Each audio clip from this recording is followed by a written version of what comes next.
Time and tense topic है।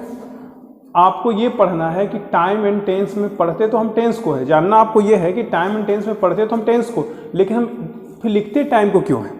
तो पहले देखो, अगर तुमसे कोई टाइम पूछे या किसी से कोई टाइम पूछे तो क्या क्या जवाब हो सकता है कि 10 बजा है, 10:30 है ना, 30 मिनट हुआ, ये बोल सकता है कि नहीं। अच्छा शादी तय हो गई, हाँ क्या कब, तो टाइम बताएगा उसका जनवरी में,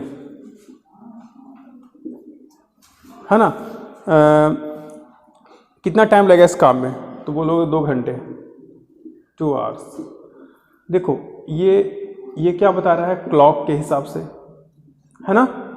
ये बता रहा है कैलेंडर के हिसाब से, ये भी बता रहा है क्लॉक के हिसाब से। मतलब क्लॉक कैलेंडर उसके हिसाब से जो होता है उसको क्या कहते हैं, टाइम। ये ग्रामेटिकल कैटेगरी नहीं है। टाइम जो है वो ये एक नॉन ग्रामेटिकल कैटेगरी है।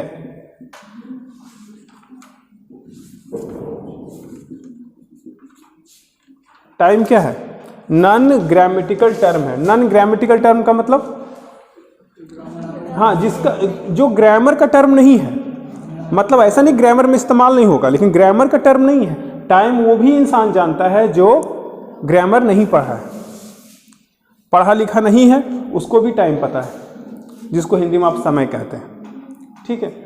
फिर टेंस क्या है, टेंस जो है वो प्योरली एक क्या है, वो एक ग्रामेटिकल टर्म है, ठीक है, वो एक ग्रामेटिकल टर्म है। टेंस वही पढ़ता है, टेंस मतलब टेंस तो एक ग्रामेटिकल टर्म है, और टेंस के बारे में जानकारी उसी को रहती है जो उस टेंस को पढ़ा है। किसी भी, अगर ये हिंदी में पढ़े हो चाहे इंग्लिश में पढ़े हो, लेकिन अगर नहीं पढ़े हो तो इसको नहीं जानोगे। लेकिन टाइम के लिए पढ़ा लिखा होना जरूरी नहीं है, ठीक है। तो पहला डिफरेंस तो एक आपको दिमाग में रखना है कि टेंस एक ग्रामेटिकल टर्म है और टाइम क्या है, एक नॉन ग्रामेटिकल टर्म है, ठीक है। और ये किताब में लिखा हुआ है, आपको इसलिए नोट करने की जरूरत इसको नहीं है, किताब में बहुत अच्छे से लिखा हुआ है कि टेंस क्या है, ग्रामेटिकल कैटेगरी है, ग्रामेटिकल टर्म है, और टाइम क्या है, एक नॉन ग्रामेटिकल टर्म है। अब जिसे सुनो, तुमसे पूछेंगे फूड, भोजन, तो ये क्या है, एक ग्रामर से मतलब इसका नहीं ना, एक नॉर्मल वर्ड है ये, उसी तरह से। लेकिन टेंस नॉर्मल वर्ड, मतलब बोलचाल की भाषा में हम टेंस नहीं बोलते, लेकिन टाइम बोलते हैं। टाइम हम हर दिन यूज करते हैं, तो इसलिए पहला डिफरेंस ये है, ठीक है। फिर दूसरा तीसरा डिफरेंस क्या क्या है, ये सब देखो, क्यों पढ़ाया था एक साथ, वो भी ध्यान देना आप लोग को, ठीक है। ये तो हो गया पहला। देखो दूसरा क्या है, टाइम कितने तरह का होता है, टाइम 3 होता है, बताओ। प्रेजेंट, पास्ट और फ्यूचर, ठीक है। ये हुआ क्या, टाइम। ये भी कोई बता देगा, जो पढ़ा लिखा है वो भी, जो नहीं पढ़ा लिखा है वो भी, कि अरे जो वक्त बीत गया वो क्या है, पास्ट है, माजी की बात है, उर्दू में बोलते हैं उसको, पास्ट, अतीत। प्रेजेंट जो है जो अभी है, और फ्यूचर जो आने वाला वक्त है। तो ये सबको पता है, 3 तरह का जीवन होता है। 9 बजे अभी के हिसाब से 9 बजे हमारा पास्ट था, अभी जो टाइम है 10:30 के आसपास, वो क्या है, वो प्रेजेंट है, और फ्यूचर क्या होगा 11 बजे, ठीक है। तो जो वक्त बीत चुका वो है पास्ट, जो अभी है वो प्रेजेंट, जो आने वाला वक्त है वो फ्यूचर। ये तो टाइम 3 हुआ। टेंस कितने हैं, टेंस हैं 12। तीनों टेंस के कितने भेद हैं, 4 काइंड्स 4 है। प्रेजेंट के 4 टेंस हैं, पास्ट के 4 टेंस और फ्यूचर के 4। उसका मतलब है कि अगर मान लो प्रेजेंट का ही मतलब 4 टेंस है, पास्ट का भी 4 टेंस है, फ्यूचर का भी 4 टेंस है, इसका एक तो मतलब पक्का है कि प्रेजेंट टेंस जब हम पढ़ेंगे तो प्रेजेंट में भी 10 तरह की बातें होती हैं, और 10 तरह की बातों करने के लिए अलग अलग टेंस का इस्तेमाल करते हैं। पास्ट में भी 10 तरह की बातें होती हैं, उसके लिए हम मतलब अलग अलग हम टेंस का इस्तेमाल करते हैं। मतलब 12 टेंस है, और टाइम कितना है, 3। तो मतलब प्रेजेंट के लिए 4, मतलब प्रेजेंट के हालात बताने के लिए मेरे पास टेंस कितना है, 4। तो पहला एक डिफरेंस और मिल गया। पहला डिफरेंस था आपका कि एक तो ग्रामेटिकल टर्म है टाइम, टेंस क्या है, ग्रामेटिकल टर्म, और जो टाइम है क्या, नॉन ग्रामेटिकल टर्म। दूसरा है कि टेंस क्या है, 12 है, टाइम कितना है, 3। और सबसे बड़ा देखो क्या है, एग्जाम्पल एक दे रहे हैं आपको, एक एग्जाम्पल में सब कुछ क्लियर हो जाएगा कि टाइम टेंस क्या है क्या है। देखो एक लाइन है, अक्सर हम क्लासेस में यही एग्जाम्पल देते हैं। अगर हम बोलते हैं he is coming here tomorrow, इसका मतलब क्या हुआ? वह यहाँ कल आ रहा है, ये ना, वह यहाँ कल आ रहा है, वह यहाँ, बताओ कौन सा टेंस है? वह यहाँ कल आ रहा है, ठीक है। अब इसकी बात बोलोगे, अगर किसी अनपढ़ आदमी से भी पूछो कि वह यहाँ कल आ रहा है, ये कब की बात है, तो बोला अरे आए कल ना आएगा जी, तो ये बात कब क्या है? फ्यूचर का, है ना। और ऐसे भी अनपढ़ से पूछो या पढ़े लिखे से, बात तो फ्यूचर की है, तो इसका टाइम क्या हो गया? फ्यूचर। लेकिन टेंस क्या है इसका? ये टेंस इसका है प्रेजेंट कंटिन्यूअस। जैसे अगर बोल रहे हैं कि वह मुझे पढ़ा रहा है, ठीक है, तो वह मुझे पढ़ा रहा है या वह मुझे कुछ सिखा रहा है, उसका मतलब अभी की बात है, प्रेजेंट की बात, काम चल रहा है। वह सो रहा है, मतलब जब बोल रहे हैं उस वक्त की बात है। लेकिन वह आ रहा है कल, तो सिर्फ कल रहने से ये क्या बन गया? फ्यूचर। लेकिन टेंस नहीं बदला, टेंस वही है, प्रेजेंट कंटिन्यूअस, ठीक है। तो अब देखो एक ही सेंटेंस टाइम, तो क्या देखते हो कि फ्यूचर बताने के लिए जरूरी नहीं है कि हम फ्यूचर टेंस का इस्तेमाल करें, फ्यूचर बताने के लिए प्रेजेंट कंटिन्यूअस का भी इस्तेमाल हो सकता है। ऐसा ही एक और तरीका है, देखो तुम लोग न्यूज़पेपर में अक्सर सुनने को मिलेगा, या न्यूज़ चैनल में, इंग्लिश न्यूज़पेपर में, अगर मान लो विराट कोहली कितना सेंचुरी बना दिया है? 72 क्या? हाँ 73। तो सचिन तेंदुलकर का 100 सेंचुरी है, ठीक है, और वनडे में उनका है 51,